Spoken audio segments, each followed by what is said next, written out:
News ચેનલમાં આપનું સ્વાગત છે। હું ઝરણા દવે। પીપી સવાણી ગ્રુપ અને કિરણ જેમ્સ દ્વારા પિતાની હૂંફ પૂરી પાડનારો અનોખો લગ્ન સમારોહ પાણીતર યોજાશે। સુરત પીપી સવાણી ગ્રુપ શિક્ષણ, આરોગ્ય અને સામાજિક ક્ષેત્રે અનેકવિધ સેવા કાર્ય કરતું રહ્યું છે। આજ સુધી પિતાની છત્રછાયા ગુમાવી ચૂકેલી 3000 કરતાં વધુ દીકરીઓનું કન્યાદાન પીપી સવાણી પરિવાર તરફથી કરવામાં આવ્યું છે।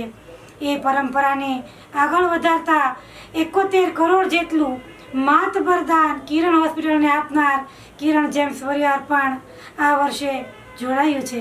આ બંને સેવાભાવી સંસ્થાઓના સંયુક્ત ઉપક્રમે આ વર્ષે તારીખ 21 તથા 22 ડિસેમ્બર શનિવાર અને રવિવારના રોજ પાણીતરમાં જોડાયેલ તમામ દીકરીઓનું કન્યાદાન કરી અને લગ્ન સમારોહની અનેકવિધ પ્રસંગો ધામધૂમથી ઉજવવામાં આવી રહ્યા છે। આ સમારોહમાં ઉપસ્થિત રહેનાર આગેવાનો સહિતની વિગતો મહેશભાઈ સવાણીએ આજે પત્રકાર પરિષદમાં આપી હતી। ભાવના, લાગણીના વાવેતર, સંવેદના એક દીકરી દિલનો દીવો, પારેવડી, લાડેકડી અને હવે આજ 8મા વર્ષે પાનેતર 270 કરતા વધારે દીકરીઓના 2 દિવસના લગ્ન ઉત્સવના પ્રારંભ પ્રસંગે અને એમના પત્રકાર પરિષદ સ્વરૂપે ઉપસ્થિત આપ સૌ પત્રકાર મિત્રોનું હાર્દિક સ્વાગત છે। થોડી ઝડપથી આપણે સૌ કોઈ પોતાનું સ્થાન પત્રકાર પરિષદ યોજવામાં આવી છે પીપી સવાણી ગ્રુપ અને કિરણ જેમ્સ દ્વારા। તો એ નિમિત્તે પધારેલ તમામ પત્રકાર મિત્રો, પ્રિન્ટ મીડિયા તથા ઇલેક્ટ્રોનિક મીડિયામાંથી પધારેલ તમામ મિત્રોનું શબ્દોથી સ્વાગત કરું છું અને પત્રકાર મિત્રોને તમામને આવકારું છું।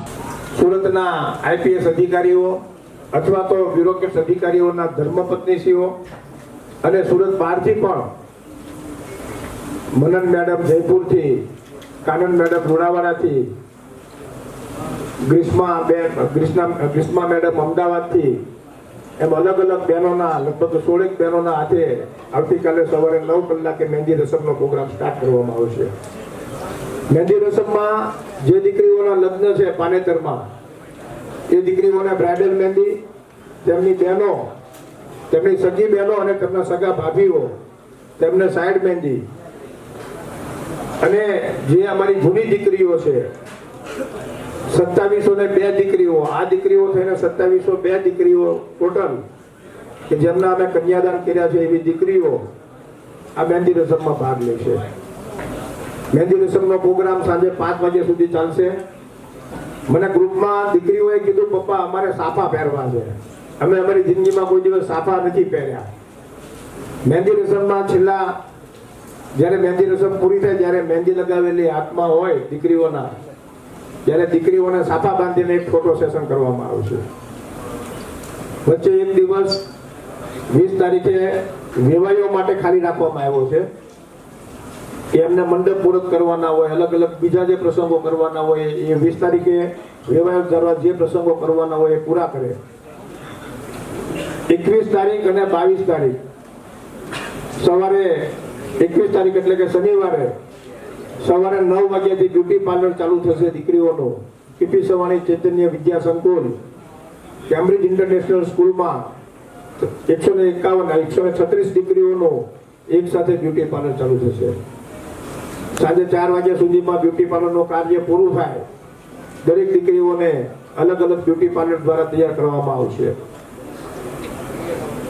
બ્યુટી પાર્લરનું કામ પૂરું થાય એટલે 4 વાગે જમાઈ રાજાઓનું આગમન સ્કૂલમાં, અને ત્યાં કપલ ફોટો સેશન કરવામાં આવશે, જેમાં ફક્ત પત્રકારશ્રીઓ માટે જ એ પ્રોગ્રામ ઓપન રાખવામાં આવ્યો છે।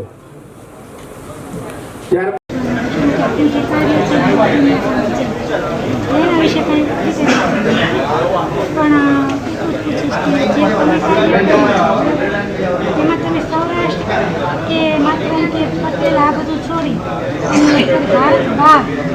જે પાણીતર છે જેટલા આપણા આયોજન છે એમની વિદેશમાં પણ નોંધ લેવાય છે, આપણે જોઈએ છીએ પેપરોની ચેનલોમાં, તો એ માટે આપ કેવો ફીલ કરો છો?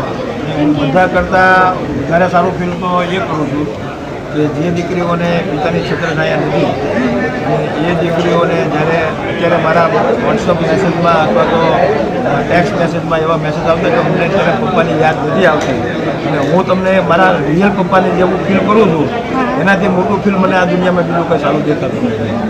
એટલે મારી નામના કેટલા દેશોમાં કેટલી જગ્યાએ થાય એની કરતાં મહત્વ વધારે અંદરનું ફિલિંગ્સ એવું થાય છે કે મને ભગવાને જે આ જન્મ આપ્યો, મને દીકરીઓનો જે આ પ્રેમ મળ્યો અને હું આ દીકરીઓને જે બાપનો પ્રેમ આપી એટલે મને એમ થાય છે કે કદાચ મારો આવતા વીકમાં પણ જો મારે ભગવાન ઉપર બોલાવી લેવાના હોય તો મારે આ દુનિયામાં કંઈ બાકી નથી. હું તો અત્યારે ત્યારની આપની સાંભળું છું અને વારંવાર અનુભવું છું, દરેક પ્રોગ્રામમાં આવું છું આપણે, તો મને તો અત્યારે એક સૂત્ર ખાસ યાદ આવે છે કે જે આપણે સરદાર વલ્લભભાઈ પટેલ કહી ગયા અખંડ ભારત, જેમાં કોઈ જાતની જ્ઞાતિ નથી, કોઈ જાતના સીમાડા નથી અને કંઈ કોઈ જાતનું બંધન નથી, બધા માટે એક દ્રષ્ટિએ. તો મને એવું પણ લાગે છે કે એ સપનું પણ આપ સાકાર કરવા જઈ રહ્યા છે. અમે જાતિ જાતિમાં તો પહેલેથી જ નથી માનતા. પીપી સવાણી પરિવાર જે પણ જેટલા પણ સામાજિક કાર્ય કરે છે, એ પછી વયોત્સવ ફી ભરવાનો પ્રોગ્રામ હોય, એ પછી જનની મેડિકલ રાહત આપવાનો પ્રોગ્રામ હોય, એ પછી જનની ધામ હોય, એચઆઈવી દીકરા દીકરીઓનો પ્રોગ્રામ, જે રહેવાનું ધામ છે એ હોય, કે પારણું કે જે કચરા પેટીમાંથી મળેલા બાળકના કોઈ લેબલ નથી હોતા અને આપણી ઉપર પણ કોઈ લેબલ નથી હોતા કે હું કઈ જ્ઞાતિનો છું. દરેક જ્ઞાતિના વાડાઓને તોડીને આપણે બધા ભારતીય છીએ અને આપણે બધાએ ભારતીય જ રહેવું જોઈએ. આપણે હું પટેલ છું, હું પાટીદાર છું, હું કોળી છું, દરબાર છું, ભરવાડ છું, આ બધા વાડાઓ તો જે તે સમયના રાજા મહારાજોએ પોતાના રાજ કરવા માટે કાઢવામાં આવેલા છે અને એને દૂર કરવા જ જોઈએ. સરદાર વલ્લભભાઈએ બધા રાજાઓને એક કર્યા અને અત્યારે આપણે બધા ધર્મોના નામે જુદા વાડાઓ પાડીને આપણે બધા પાછા જુદા થઈ ગયા છે.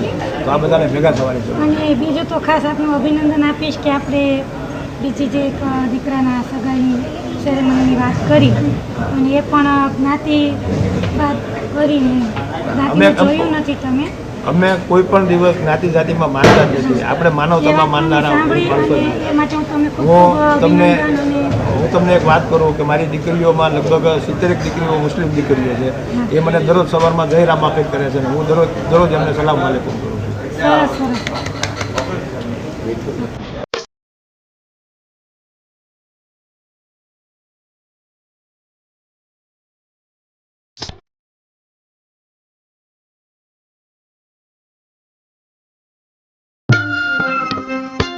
આંગણ